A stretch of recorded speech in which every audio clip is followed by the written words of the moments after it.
नमस्कार। मानव सभ्यता और शेष प्राणी नाम के इस चैनल पर मैं आप सभी का स्वागत करता हूं।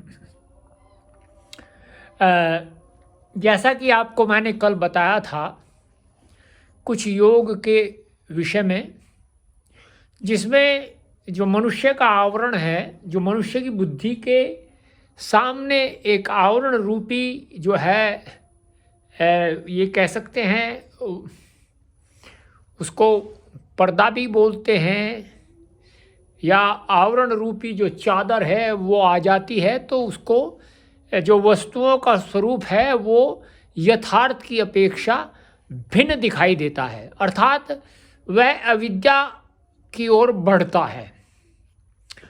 ऐसा क्यों होता है कि मनुष्य को जो है ये सब बातें ऐसी क्यों प्रतीत होती है? दूसरा, मनुष्य को यही जब प्रतीत होता है तो हम इसको अविद्या क्यों कहते हैं? तीसरा, और जब अविद्या हम उसको कहते हैं तो मनुष्य जिस प्रकार की जो शैली है उसको जीना प्रारंभ करता है, वह क्यों ऐसा करता है? तीसरा, वह जो कोई भी कार्य करता है तो वह उसमें ये नहीं सोचता कि इसका परिणाम क्या होगा, वह उस कार्य को कर ही देता है। चतुर्थ जो है, जब तक उसके समक्ष कोई परिणाम ना हो तो वह उस कार्य को नहीं करता। सभी ये जानना चाहते हैं कि इसका परिणाम क्या होगा, परिणाम। और जो पांचवा है वह यह है कि जो मन, वाणी, या ये कह सकते हैं वाणी, मन और शरीर, इनका तारतम्य जो है मनुष्य के शरीर में नहीं होता है जब वह कोई कर्तव्य या जो कोई कर्म करता है तो वह विद्या अविद्या कहलाता है। अब ऐसा होता क्यों है, ये प्रश्न जो है हमारे समक्ष विद्यमान होता है कि ऐसा होता क्यों है।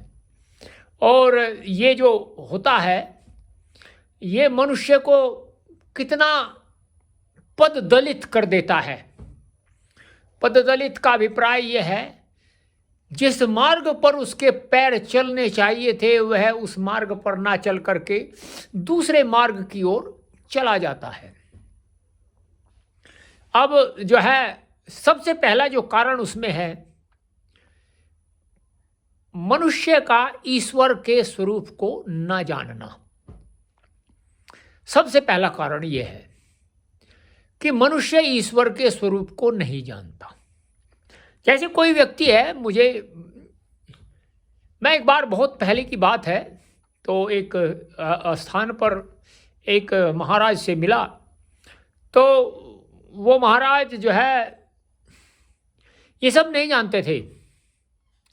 उन महाराज ने कहा कि देखो, जो ये मनुष्य है इतने सारे ये ऐसे ऐसे प्रपंच करते हैं, या जो भी करते हैं उसको आप प्रपंच भी कह सकते हैं, अथवा और कोई कार्य जिसको आप बोलते हैं वे करते हैं, तो यह एक आस्था का ही दूसरा रूप है। किंतु यदि मैं ईश्वर के स्वरूप को नहीं जानता तो वह मेरी आस्था किस प्रकार की है, ये एक जो है वहाँ विकट प्रश्न होता है। दूसरा, जो संसार के समस्त पदार्थ हैं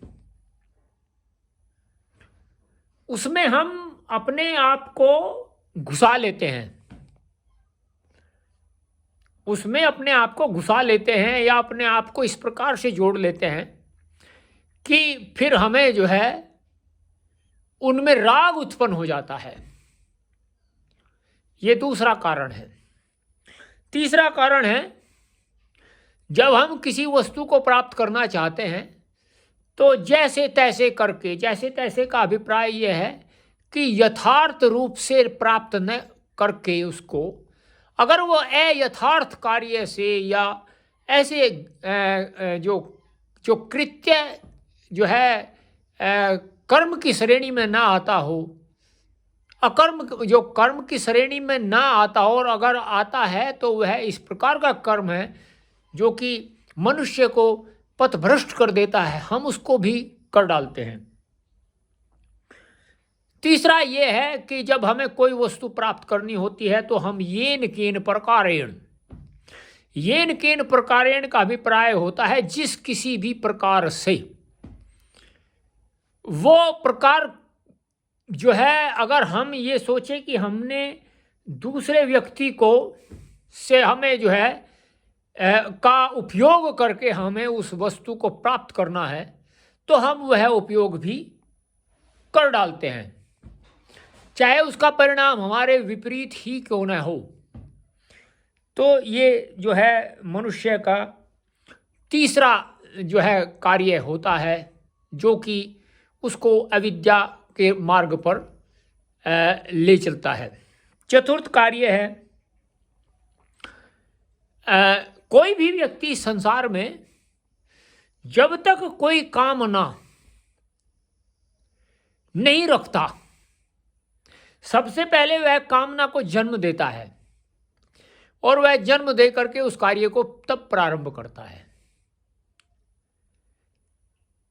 जैसे मैं आपको एक उदाहरण दूं, वो ये है कि एक स्त्री ने एक बार एक गाय थी, उस गाय को पकड़ा।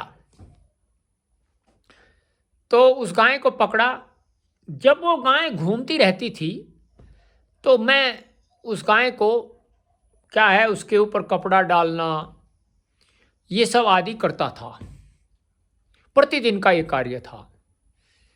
और वो जो है यहाँ हरा घास खाती रहती थी।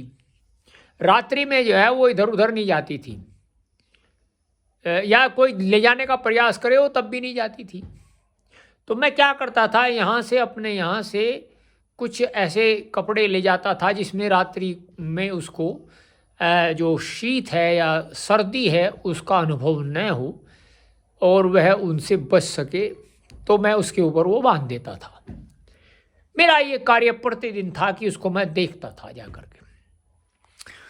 तो उसने सोचा यार इस गाय को, ये गाय जो है इसके नीचे दूध है और ये दूध मुझे निकालना चाहिए।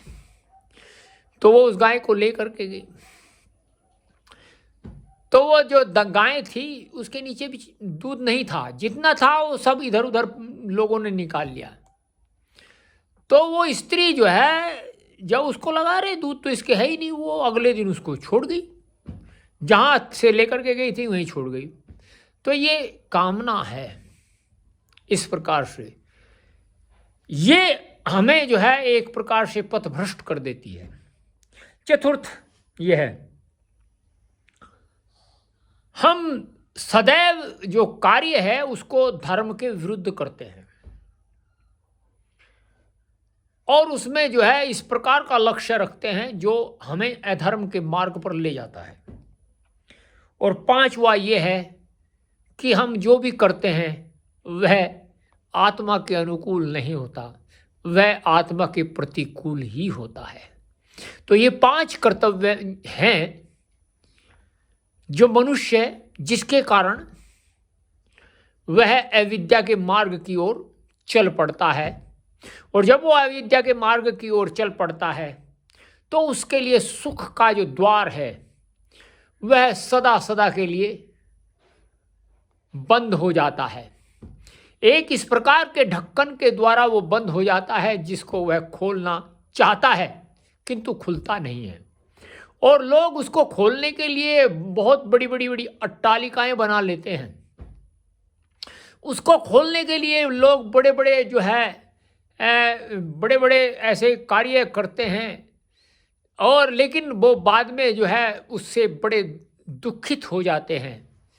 ठीक है, करने चाहिए, किंतु जब तक ये सब उनके जीवन में नहीं होगा तब तक किया हुआ कोई भी कार्य उनको सुख प्रदान नहीं कर सकता। हाँ, यदि ये हो और वो सब भी हो तो मनुष्य उन्नति के शिखर की ओर आगे बढ़ता है। और यदि ये सब न हो जो मैंने बताए, वो अगर नहीं करता तो वह अवनति की ओर बढ़ता है। ये कह सकते हैं अवनति की ओर, रसातल, अवनति की ओर जब जो रसातल में ले जाती है उसकी ओर बढ़ता है। तो ये सब जो है मनुष्य के लिए सोचने का विषय है। आप भी सोचिए, कमेंट करिए, बताइए, आप भी प्रश्न करिए या आपके मन के जो प्रश्न हैं उन उद्गारों को आप व्यक्त कीजिए। हमें आपसे यही अपेक्षा है। यदि आपको ये विचार अच्छे लगे तो आप चैनल को सब्सक्राइब करिए, लाइक करिए, शेयर करिए और इंस्टाग्राम पर @सत्येंद्र मलिक के नाम से और फेसबुक पर भी फॉलो करिए। आपके विचार हमारे लिए, और जैसे हमारे ये महाराज लेटे हुए हैं, ऐसे बहुत सारे महाराज यहाँ हैं, उनके लिए जीवन प्रदान करेंगे। इसी के साथ में आपसे मैं आज विदा चाहता हूँ। नमस्ते।